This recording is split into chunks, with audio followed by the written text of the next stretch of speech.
What's your view of life? As you look over the many years that you have been living out that thing that is called life, maybe even thinking about that which you are living out in faith. You probably have seen a lot of ups and downs. You might even just take a small segment. How do you view the last 10 years? Or if you're like me and what I've recently been going through, sometimes it's enough just to view the last week. As we come into Ephesians chapter 3, we get this sense of some text there in verses 14 to 21 that we can apply to our own individual lives. And as we see in chapter 2, there is some individuality with each one of us as we live out our faith. But Paul really is putting these words into in a context of the church. How do we view life in the context of church? In fact, we might even, as we are celebrating our 25th anniversary here at All Saints Lutheran Church in Blairsville, Georgia, we can ask the question, how big are we talking? Really?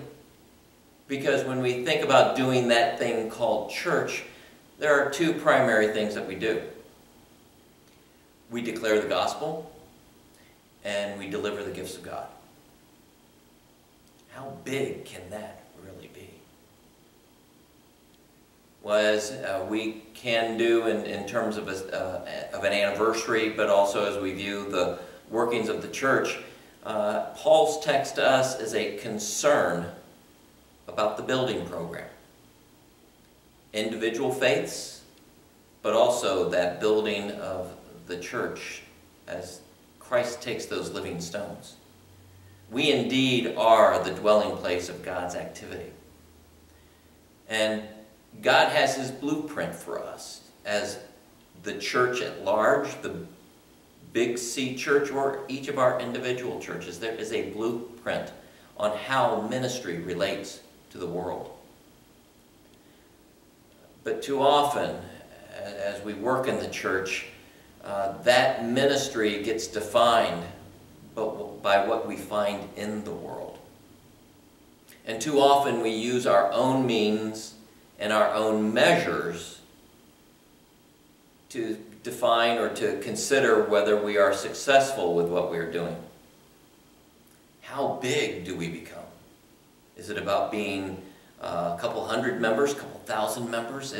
How big is our facility? How do we use it? What's the use for the various facilities? What's the use for the music styles in worship? How do we pay for it? You know, where do these dollars come from? Do we have a big capital campaign, or is there enough money in the wallets for regular contributions? And finally, who does it?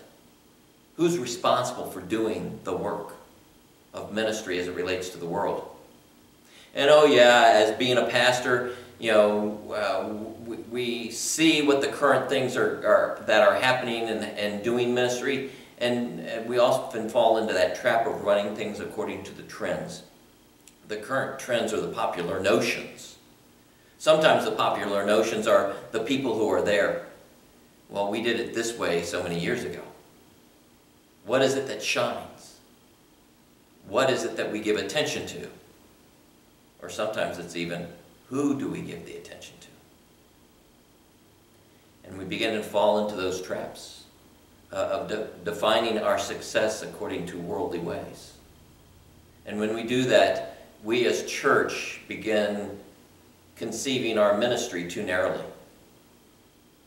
Sometimes it's too nonsensical, it doesn't make any sense. Sometimes it's too inconvenient. We might say it's too difficult. Or maybe it's too exhausting. It's too massive. It's too much.